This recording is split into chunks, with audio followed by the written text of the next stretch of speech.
les enfants, aujourd'hui on se retrouve pour une nouvelle histoire. Et aujourd'hui je voudrais te parler de quelque chose de très important. Tu as certainement déjà entendu parler de ce mot. Je vais te parler du péché. C'est un mot qu'on n'aime pas beaucoup entendre, mais pourtant c'est une réalité. Il te concerne toi, même si tu es un enfant, moi qui suis une adulte, et tous les hommes. Et avec cette petite histoire que tu trouves dans la Bible, je vais t'expliquer comment le premier péché est arrivé sur terre. Cette histoire, ce n'est pas une légende, un mythe ou un conte de fées, non. C'est une histoire bien vraie. Et si tu crois de tout ton cœur, elle t'apportera la joie, la vie et le bonheur.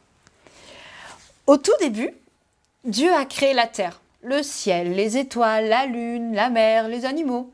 Et la dernière chose qu'il a créée lors de la création, c'est l'homme. Et le premier homme qu'il a créé s'appelait Adam. Dieu créa Adam.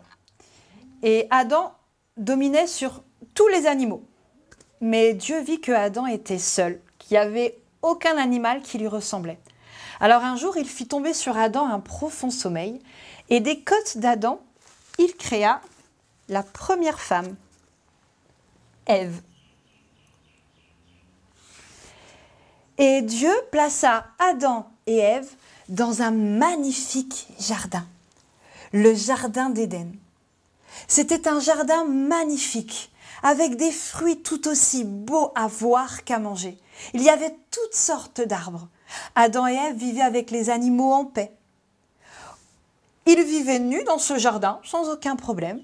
Et au milieu de ce jardin, Dieu plaça deux arbres particuliers. L'arbre de la vie et l'arbre de la connaissance du bien et du mal. Et dans ce jardin, Adam et Ève étaient en communion perpétuelle avec Dieu. Ça veut dire que tous les jours, ils parlaient à Dieu comme tu parles à un ami. Et Dieu s'adressa à Adam et lui dit une chose très simple. Voilà, ce jardin, ce magnifique jardin, je te le donne à toi, Adam et Ève. Tu en seras le gardien. Et Adam n'avait pas beaucoup de travail à faire pour le garder aussi beau. Mais je te demande une chose. Voilà ce que Dieu demanda à Adam. Tu peux manger de tous les fruits du jardin, sauf de celui de l'arbre de la connaissance du bien et du mal. Celui-là, tu n'y toucheras pas.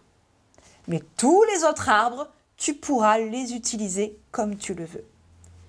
Et Adam et Ève ont vécu dans ce jardin avec les animaux dans une paix vraiment absolue, en parlant en communion avec Dieu tous les jours. Et la Bible dit qu'un jour, le serpent, qui était l'animal le plus rusé, s'approcha d'Ève.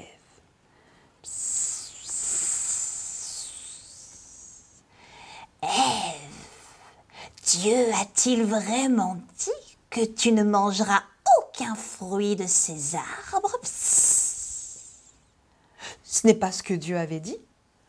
Et Ève répondit au serpent, non, Dieu a dit que nous pouvions manger de chaque fruit, mais que nous ne devions pas toucher à l'arbre de la connaissance du bien et du mal. Et le serpent malin, qui voulait tromper Ève, se mit à lui mentir.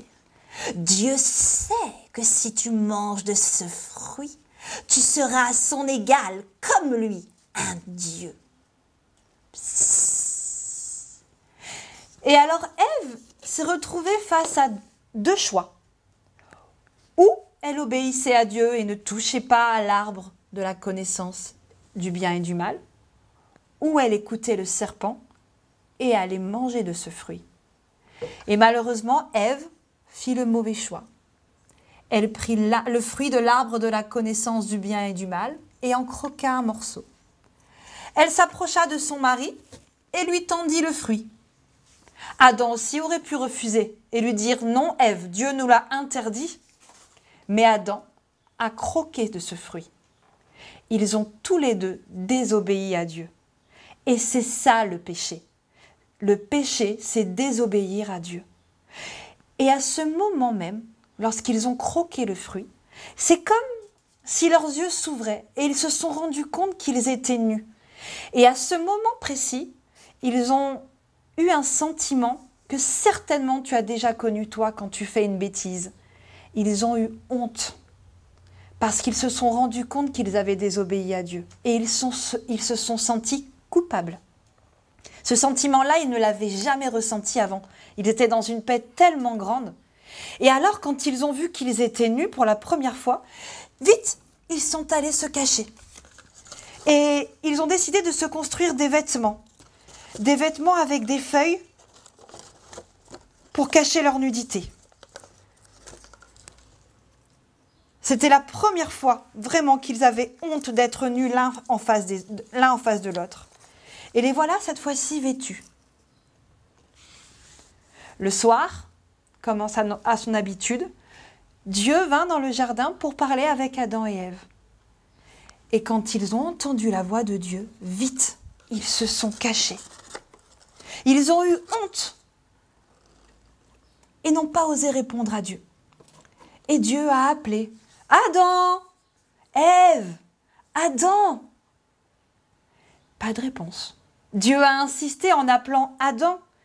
Tu sais, Dieu savait très bien ce qu'il se passait. Dieu sait toutes choses. Et Adam a enfin répondu à Dieu en lui disant « Nous sommes là, nous nous sommes cachés parce que nous sommes nus. » Et Dieu demanda à Adam « Mais qui t'a dit que tu étais nu, Adam ?» Et là, Adam a tout simplement accusé sa femme en disant « C'est elle, elle m'a donné du fruit de l'arbre de la connaissance du bien et du mal, c'est de sa faute. » Et Ève, elle a accusé le serpent. « Non, non, non, non, c'est de la faute du serpent, c'est lui qui m'a dit que je pouvais en manger. » Ils n'ont pas assumé leur faute et leur désobéissance. Ils se sont accusés les uns les autres.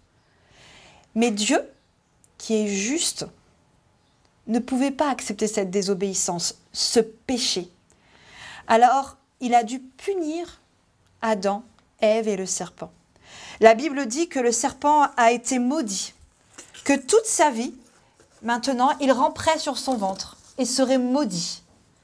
Il a dit à Ève que désormais, lorsqu'elle aurait un enfant, elle le mettrait au monde dans de grosses douleurs.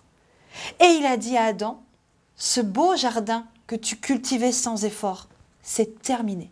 Maintenant, tu devras travailler très dur pour obtenir de quoi manger.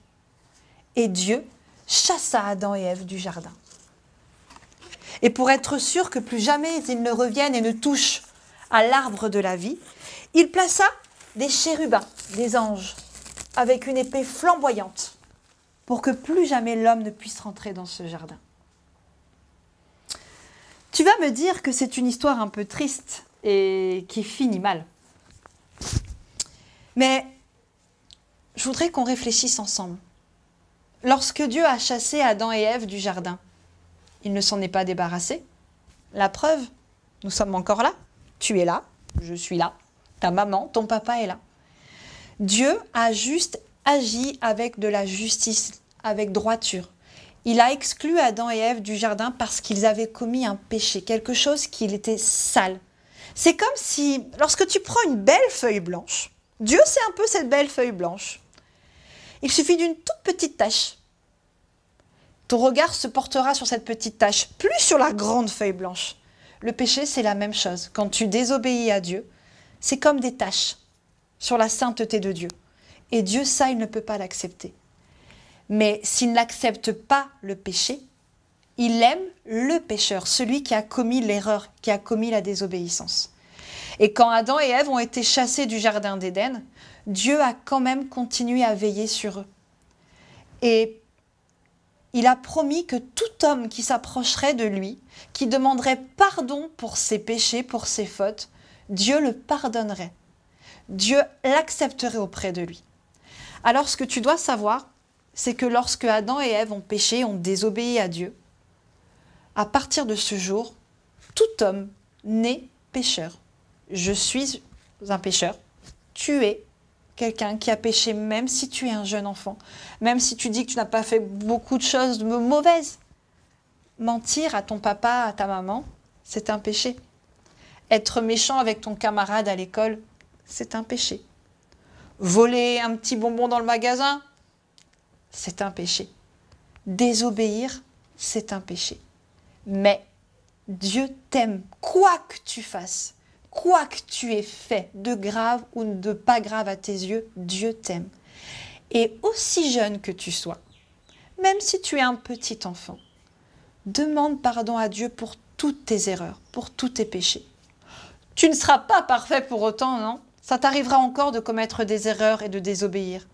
Mais apprends à demander pardon à Dieu. Et parce que Dieu t'aime, parce que Dieu aime le pécheur, tout comme il a continué à veiller sur Adam et Ève, il veillera sur toi. Il te pardonne et il te sauve. Alors n'oublie pas, le péché, Dieu en a horreur. Mais par contre, toi, il t'aime. L'histoire que je t'ai racontée n'est pas une légende, ni un conte et encore moins un mythe ou un conte de fées. C'est une histoire bien vraie. Le péché existe vraiment, mais l'amour de Dieu le surpasse. Et si tu demandes pardon de tout ton cœur et que tu aimes le Seigneur, alors il t'offrira une vie de joie, de paix et de bonheur. Que Dieu te bénisse et à bientôt!